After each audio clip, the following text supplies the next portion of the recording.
wanted to thank all of you, and you've just been a great audience, and, my kids are here. For decades, Diane Keaton and Al Pacino were more than just co-stars.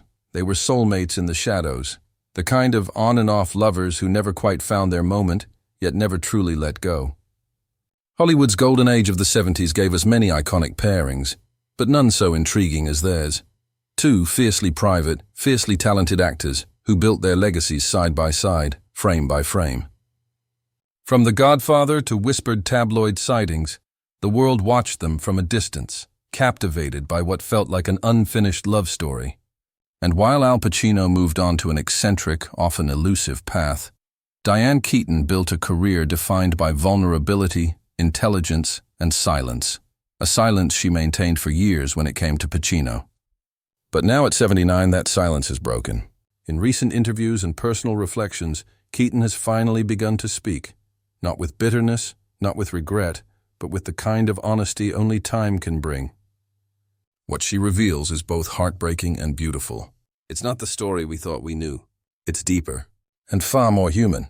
This is the truth about Diane Keaton and Al Pacino, the love that almost was, the man she could never fully reach, and the silence that stretched across decades until now. It began, like so many great Hollywood stories, on a film set. In 1971, when Diane Keaton and Al Pacino first stepped into the world of The Godfather, they were just two young actors hoping to make something meaningful.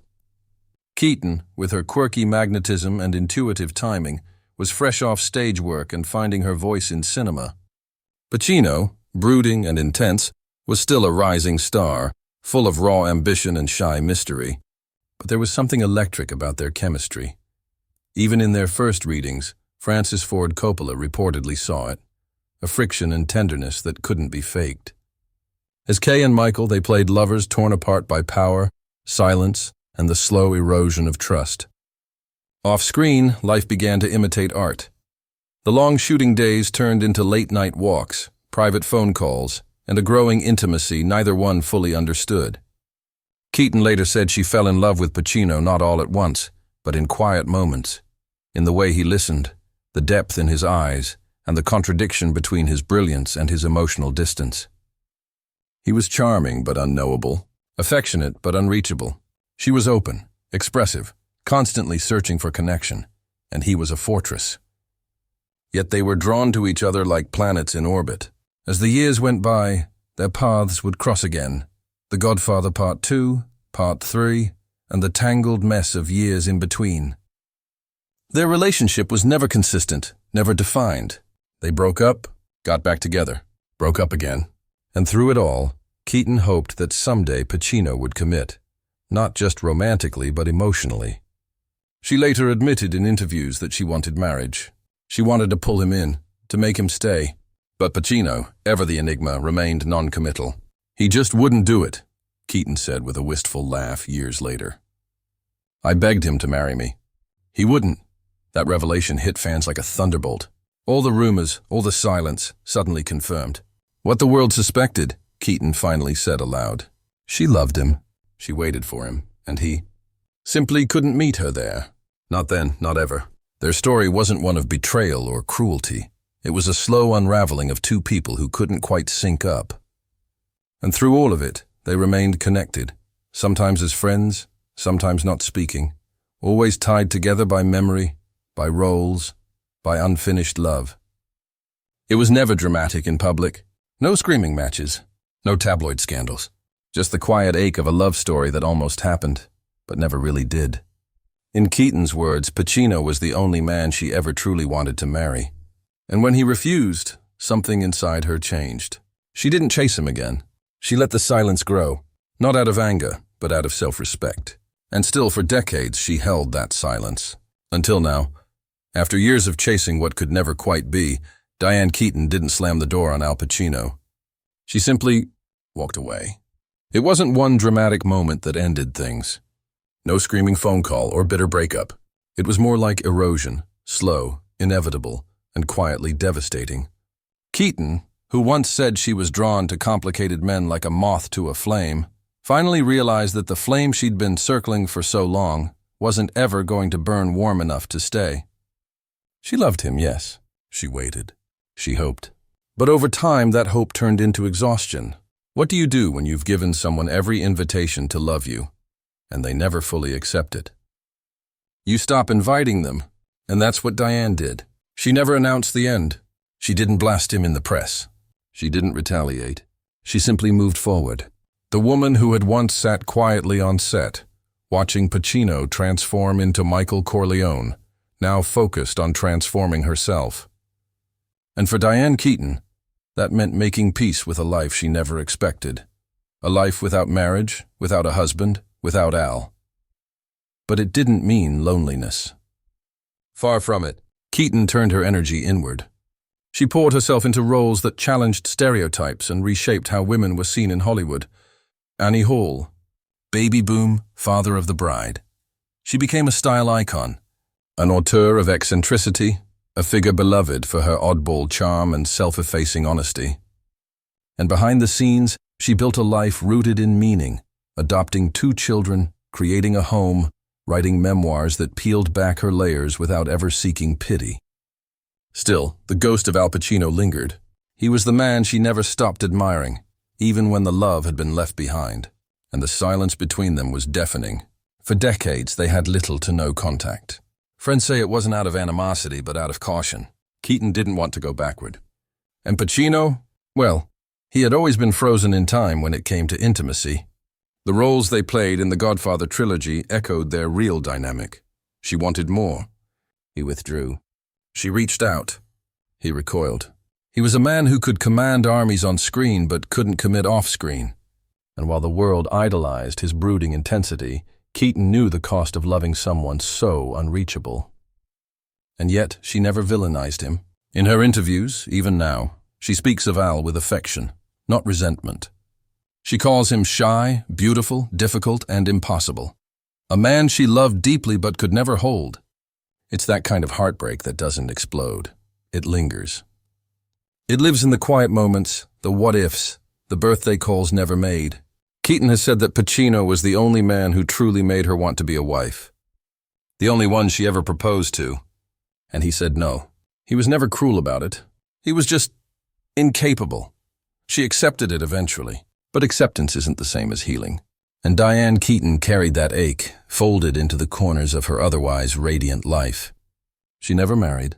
She never tried again. Maybe because no one else ever matched the pull she felt toward him. Or maybe because once you've loved someone who doesn't love you back in the same way, you learn to love yourself enough to stop asking. It wasn't the ending she wanted. But it was hers, quiet, dignified, unfinished. Years passed. Diane Keaton became one of the most respected women in Hollywood, an Academy Award-winning actress, an icon of individuality, and a woman who had managed to carve out a life outside the typical expectations of fame and femininity. Al Pacino, meanwhile, remained the eternal mystery. His filmography expanded with towering performances, Scarface, Scent of a Woman, Heat, but his personal life stayed unpredictable. Multiple relationships, children, but never a marriage. And yet, despite everything, the bond between Diane and Al never fully disappeared. It wasn't romantic anymore. It wasn't even friendship in the traditional sense. It was something more elusive, a connection forged by time, by history, by having shared something so rare and so complicated that no one else could quite understand it. Then, after years of silence, something extraordinary happened. In 2017, Diane Keaton and Al Pacino were reunited on stage during the Godfather 45th Anniversary Cast panel at the Tribeca Film Festival. Seated next to each other once again, Keaton leaned in, smiled at him, laughed in that unmistakable way, and Al, older, quieter, still unknowable, smiled back. Cameras captured the moment. Audiences saw 2 legends sharing space again. But what they didn't hear were the unspoken things, the years of longing, the choices that led them down separate paths, the sorrow that lingered in the gaps between their laughter. Later, in interviews, Diane would finally begin to speak. She said seeing Al again felt comforting. She still loved him. Not romantically, but deeply. "He's a huge part of my life," she said, her voice softening. "He always will be." For a woman who had once begged him to marry her and received silence in return, this was a rare act of grace. It wasn't forgiveness in the traditional sense. It was understanding. She saw him now for who he was, not the fantasy, not the tortured genius, but the real man. Flawed, brilliant, unreachable, and in that clarity she found peace. What had once broken her had become part of her. She no longer needed Al Pacino to be her partner. She had become whole without him, and yet she could still say, at 79 years old, that he mattered, that he was loved, not because he gave her what she wanted, but because he helped shape the woman she became when he didn't. Her reflections weren't bitter. They were filled with humor and acceptance. She joked about how stubborn he was, how impossible, how intense. But behind the jokes was a quiet kind of mourning, for the love story that almost was, and for the time they lost to pride, fear, and emotional unavailability. And still she chose not to dwell in regret. That's the most powerful part of Diane Keaton's story. She didn't wait around for a man to give her life meaning. She became the meaning herself. Her family, her art, her independence, all built from the ashes of a love that never bloomed. And when she finally did speak out about Al, it wasn't to expose him or shame him.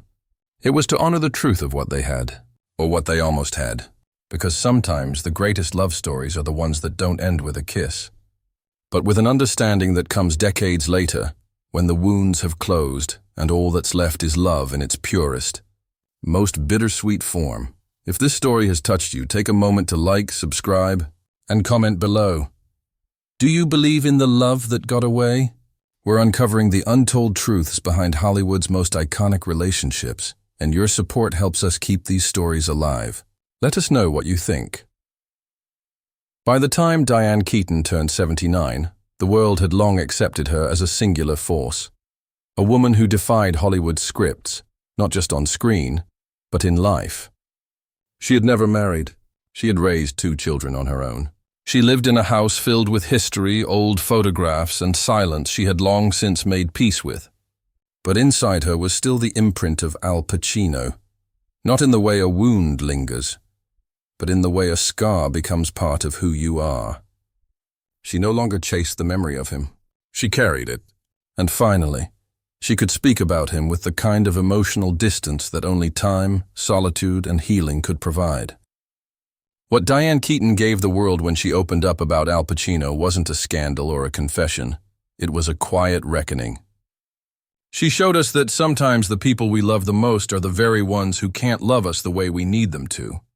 And that's not always because they don't want to. Sometimes it's because they simply don't know how. Al Pacino, for all his brilliance, lived his life behind a wall. He wasn't cruel.